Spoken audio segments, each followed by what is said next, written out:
Estamos leyendo Historias a Fernández de Emma Wolf. Hoy les voy a leer la cuarta parte. Fernández estaba tenso como un elástico. La aparición del ratón, un recurso astuto de mi parte, despertó sus instintos primitivos y alertó su fibra de cazador al acecho de la presa. Naturalmente yo hubiera querido llegar al final de la historia con un Fernández emocionado. No me dio esa satisfacción. Él se lo pierde. De todos modos, para mis fines era lo mismo. En ese estado de erizamiento no se dormiría sino más, y eso me daba un pequeño respiro. El cuento de la valija era sin duda mucho más romántico y conmovedor que el de la papa. Al menos en ese aspecto me pareció una superación. Además traía dentro una historia real de Yapa, la historia de la japonesa. Vuelvo a pensar que el episodio de las tripas fue una torpeza atroz de mi parte. Tal vez se me pueda reprochar el exceso de casualidades, pero creo que sin casualidades no hay historia. Fernández seguramente hubiera preferido otro final para el ratón, por ejemplo en una bandeja adornado con perejil. No le di el gusto. Yo necesitaba un final para mi historia de amor, no para el ratón. Casi fue mejor dejar al ratón vivo en el caño, viendo que eso lo mantuvo vigilante. Cumplida la segunda etapa de mi plan, me sentí confiada, diestra, perfectamente segura de mi pulso para contar. Fueron 2 pruebas difíciles que atravesé con éxito. La última historia tenía que ser la mejor, amplia, dilatada, vibrante, sólida como un arrecife y a la vez sutil como dibujada con pincel de seda. Algo para durar eternamente en la memoria. Una historia sin andadores, capaz de sostenerse sola sobre sus 4 patas. Nada de recuerdos bajos, ni enciclopedias, ni tripas, ni ratones esta vez. Mientras Fernández, sin moverse de la almohada, escrutaba los rincones de la pieza buscando vaya uno a saber qué, me asomé de nuevo a la ventana. Confieso que me alarmé. No había un alma, ni un vecino a la vista, ni una bicicleta circulando, ni un perro sarnoso en la vereda. No pasaba absolutamente nada. Las casas quietas, la calle desierta, el aire detenido como después de la bomba. Sentí lo mismo, pero más tremendo, que lo que siento frente al rollo de cinta scotch cuando no le encuentro la punta. Yo no pedía gran cosa, necesitaba apenas un borde, un pretexto, un motivito, algo de donde agarrarme para empezar a contar. ¿Qué pasaría si no pasaba nada? Yo muda. Fernández, olvidado del ratón, cayendo en un sueño mortal y todo el esfuerzo anterior al traste. Cuando ya me subía por las piernas, un miedo espantoso vi acercarse un hilo de agua que corría despacio por el costado de la vereda. Una nada, apenas una humedad. A medida que avanzaba, se hizo más importante y arrastró una hoja que flotó sobre la superficie. Encima de la hoja navegaba un insecto. En la punta del asfalto, la pequeña corriente se detuvo y dibujó un charquito que tenía la forma del mapa de Australia. La brisa rizó la piel del agua e hizo temblar la hoja y el insecto. Eso fue todo. Ahí, en ese charco, me zambullí. Aventuras en los mares del mundo, o El fantástico animal australiano. Por el 1700, Fernández, los europeos se pasaban la vida organizando expediciones por mar a los lugares remotos de la Tierra. Estaban atacados por la fiebre de la exploración. El siglo se hizo famoso por esos viajes. Para los habitantes de Europa, la Tierra era todavía una caja de sorpresas. Del otro lado de los océanos quedaban muchos pedazos de mundo por descubrir, conquistar, investigar. Y hacia allá se mandaban guiados por el instinto loco de la codicia y la curiosidad, para arrancarle sus secretos. No les importaba pasar penurias, comer carne cruda, chupar frío ni freírse de calor. Una manera de atrapar el mundo era estudiarlo, estudiar las cosas raras, las maravillas que podían hallarse en los nuevos territorios. Por eso, en los barcos viajaban cartógrafos, geógrafos, astrónomos, médicos, naturalistas, físicos, botánicos y sabios de toda clase que observaban las montañas, las bahías, los minerales, los témpanos, los arrecifes de coral, la posición de las estrellas flamantes, el curso de los ríos, los peces comestibles y los frutos medicinales de aquellos lugares exóticos y fascinantes. Todo lo que recogían y anotaban iba a parar a los laboratorios de ciencias y allí se pelaban las pestañas clasificando, descifrando y buscando la utilidad de lo que la naturaleza les regalaba. Imagínate el mundo como un enorme supermercado repleto de fenómenos. El mar, el ancho mar era el camino para alcanzarlos. Por eso no te extrañe que en ese siglo hayan nacido los veleros más grandes y veloces. ¿No sentís que se te ensanchan los pulmones? ¿Apreciás los vastos horizontes y el olor salobre de la aventura después de tanta papa enterrada y caminatas por el asfalto? El joven Tadeo se embarcó en una de esas expediciones. La fragata Flora, de bandera holandesa, zarpaba del puerto de Ámsterdam para un viaje de estudio de 2 años alrededor del mundo, y Tadeo se ofreció para remendar velas durante la travesía. Cuando le tomaron una prueba de costura, y en vista de los resultados, el contramaestre le preguntó con franqueza si no sabía hacer otra cosa. Tadeo pensó un poco y dijo: yo en los ratos libres dibujo, y no era ninguna estupidez lo que estaba diciendo. Te explico que en esas expediciones existía el puesto de dibujante, y era una de las más importantes a bordo. El dibujo ocupaba el lugar de las cámaras fotográficas, que entonces no existían. Hoy podés fotografiar y filmar hasta los pelos de una ameba, pero entonces la única manera de describir los animales nuevos y hacerlos conocer era dibujándolos. Los marines no podían volver a Holanda, a Inglaterra, Alemania, Francia, 2 años después contando con ademanes como era, por ejemplo, un guanaco patagónico. Tampoco podían cargar a bordo todos los animales raros porque el barco acabaría siendo el Arca de Noé. Entonces los dibujaban y los pintaban con sus colores naturales. Tadeo fue contratado como dibujante, lamentablemente para los holandeses. No para nosotros, Fernández, porque gracias a eso tenemos una historia. No se les ocurrió tomarle también una prueba de dibujo. La fragata Flora emprendió su viaje por esos mares de Dios. Muchos tifones la esperaban agazapados para echársela encima, pero era un barco noble, de los que no se ahogan fácilmente, y de todos los tifones salió vivo. Tocó puertos que todavía no eran puertos, sino umbrales de tierras misteriosas, habitadas por gentes raras, a veces amigables, a veces caníbales, y enriqueció el mapa mundi descubriendo docenas de islas, algunas grandes, otras chicas, todas pobladas de riquísima vegetación y fauna. ¿Sabéis qué es la fauna? Vos, por ejemplo, sos fauna, pero no exótica.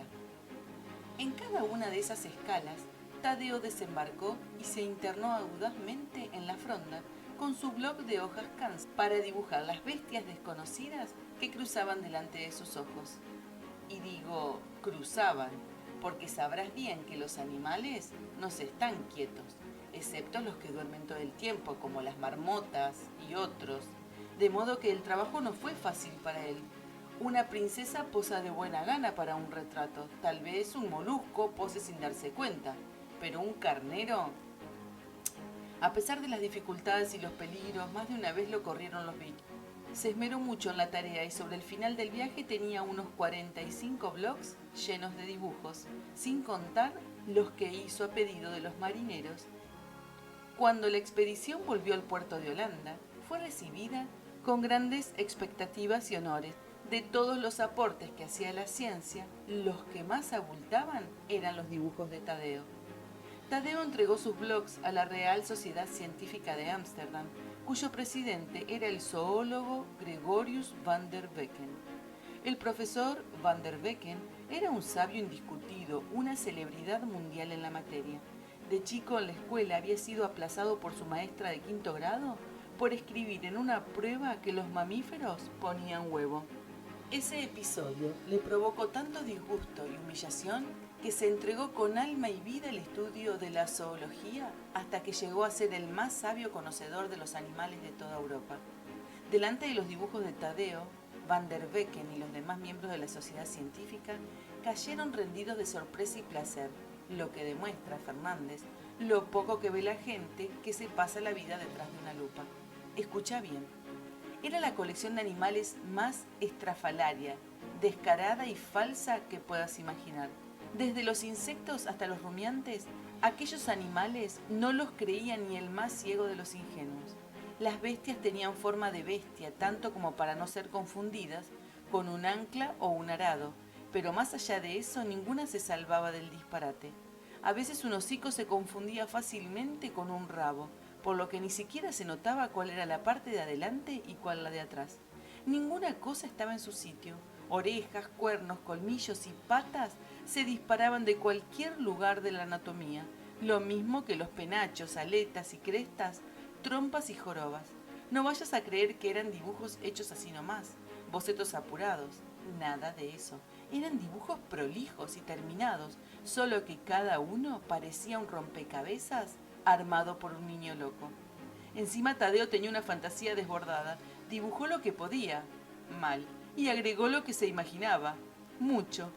Cabe pensar que en la soledad de su camarote completaba, perfeccionaba y multiplicaba los animales con preciosos datos nacidos de sus delirios, caprichos, sueños, mareos a bordo y digestiones pesadas.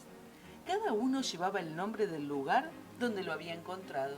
Pero como eso lo escribió todo junto, confiando en su memoria y casi al final del viaje, anda vos a fiarte. Te puedo describir algunos. No, mejor te los dibujo. Acá tengo un lápiz. Mira, había una tortuga con caparazón a cuadros escoceses totalmente redonda, con 3 patas como una mesa ratona.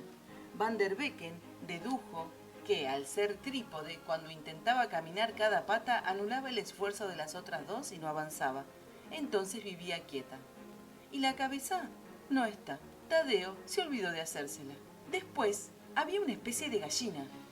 No, era un pelícano africano con alas de ángel, completamente transparente.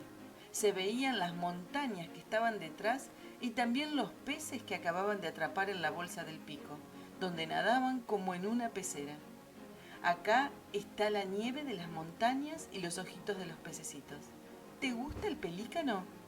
Había un escarabajo, o algo así, que tenía un rabo terminado en embudo. Con las patas delanteras empujaba una carretilla y con el rabo aspiraba unas pelotitas que iba depositando en la carretilla. Rarísimo. Andá a saber qué quiso dibujar. Y esto que estoy haciendo ahora, así, ¿qué es? No te pregunto qué es, sino qué parece. Se parece a una palmerita de confitería, pero es un caracol dibujado por Tadeo. También había un mono horrible cubierto de pelos colorados, excepto la cabeza que era calva, con polainas y una hilera de botones que le llegaban hasta más abajo de la barriga.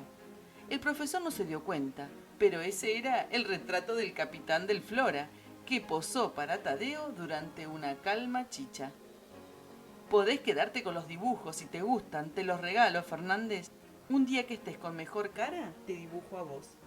El profesor Van der Becken se babeaba delante de todos estos prodigios. Con los dibujos montó una exposición a la que asistió la corte y el pueblo de Holanda y luego se dedicó a la tarea de clasificar los animales por especies, cosa que, como supondrás, le llevó bastante tiempo y quebraderos de cabeza. Las noticias que le llegaban habitualmente de animales extraños hallados en otras partes del mundo eran muchas, incluso noticias engañosas.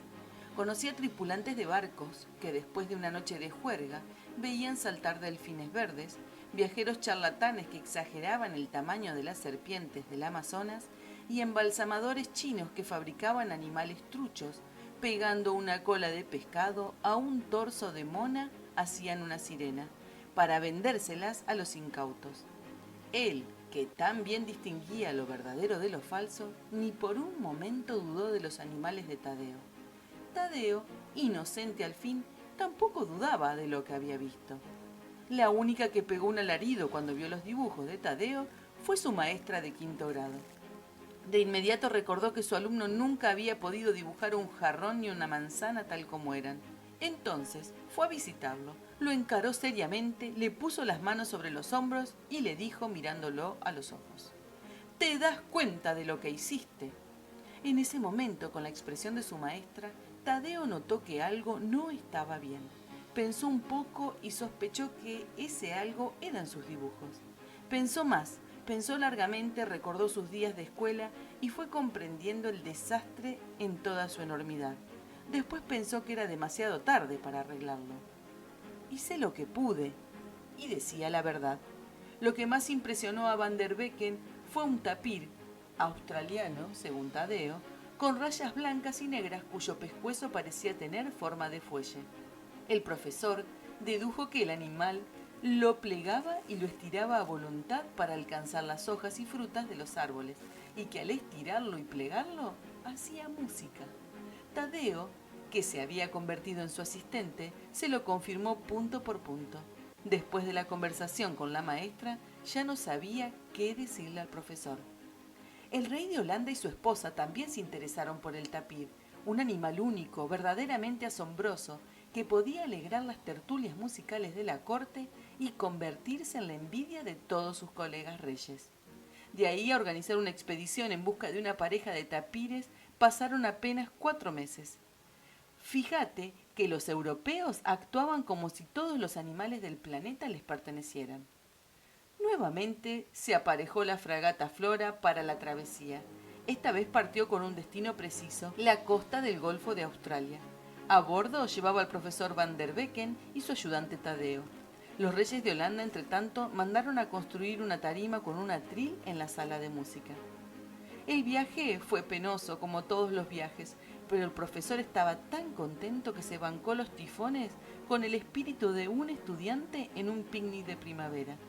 Sus pensamientos estaban puestos en el tapir. Hablaba todo el tiempo del tapir y canturreaba como debió canturrear el tapir, que estaba convencido, emitía sonidos parecidos a los de un órgano pequeño. Muchas veces estuvo Tadeo a punto de confesarle sus dudas con respecto a la existencia del tapir, pero lo veía tan ilusionado que no se animó. Además, de a ratos, cuando se olvidaba de la maestra, hasta él fantaseaba con la existencia del tapir. Al cabo de 7 meses desembarcaron en el Golfo con todos los pertrechos. Salió a recibirlos un grupo de nativos que sí recordaban bien el paso del Flora 1 año y medio atrás. Cuando Van der Becken les mostró el dibujo del tapir y preguntó dónde podía capturar un animal como ese, o mejor 2, los nativos empezaron a reírse y no pararon durante los días que ellos permanecieron allí. El profesor debió sospechar algo, especialmente cuando vio dibujos de Tadeo decorando las chozas de los nativos. Al 20º día de búsqueda inútil, le preguntó a su ayudante dónde demonios estaba el tapir. Tadeo le contó como pudo la verdad. Confesó las dificultades que siempre había tenido con el dibujo, la visita de su maestra, la sospecha de que el animal que él había visto no fuera exactamente igual al que buscaban, y de que tampoco fuera Australia el sitio donde lo encontró, y tuvo la mala ocurrencia de agregar: después de todo, eso de que el pescuezo hace música fue idea suya, no mía. Podrás imaginar, Fernández, la desesperación del profesor. Lo menos que quiso hacer con Tadeo fue matarlo. El más célebre naturalista de Europa, mientras de todas las sociedades de animales y orgullo de su patria, el exquisito estudioso de la fauna al que jamás le habían enchufado, si me permití, Fernández, gato por liebre, hundido en el pantano del ridículo por un dibujante torpe. La vergüenza por venir lo aplastó. Imaginó el desprecio de sus colegas, la indignación de los reyes y cada uno de los chistes de tapir que los holandeses inventarían para burlarse de su persona. Antes de volver con las manos vacías, casi era mejor colgarse de una palmera. Cayó en el catre de su tienda con fiebre alta y desvaríos. Te aseguro que daba pena. Tadeo se sintió muy mal anímicamente. Durante el día se mantenía apartado de los demás y vagabundeaba por la floresta pensando en la mala suerte del profesor más que en la suya y en el modo de reparar la falta llevándole algún consuelo.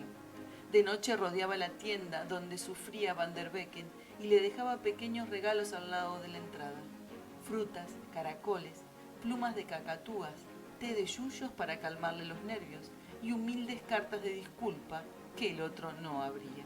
El capitán del Flora, el mismo mono con botones, al ver la expedición pinchada y a ver a Van der Becken fuera de combate, tomó la decisión de regresar. Fueron días crueles, Fernández. ¿Quién crees que es el personaje más desdichado de esta historia? ¿Cómo te ves en una situación así? No sé para qué te pregunto, vos nunca hubieras viajado a Australia a buscar tapires. El día anterior a la partida, Tadeo ambulaba como un alma en pena por el interior de la costa cuando en la orilla de un río angosto encontró una madriguera. Metió la cabeza adentro y vio un animal bastante raro, una especie de topo con pico y pies de pato, de cola ancha y chata. El animal salió de la cueva, nadó un rato, después se puso a comer gusanos. Tadeo pensó que al profesor le gustaría. No era el tapir músico, pero tenía su valor como último gesto de consuelo. Lo cargó en brazos y esa noche, como un duende arrepentido, lo depositó junto a la tienda y se alejó. A la mañana siguiente escuchó los gritos del profesor llamándolo. ¡Oh, sorpresa! Tadeo se alegró de verlo resucitado. Por el tono de voz adivinó que esta vez no lo buscaba con ánimo de matarlo. El profesor quiso saber dónde había encontrado el animal.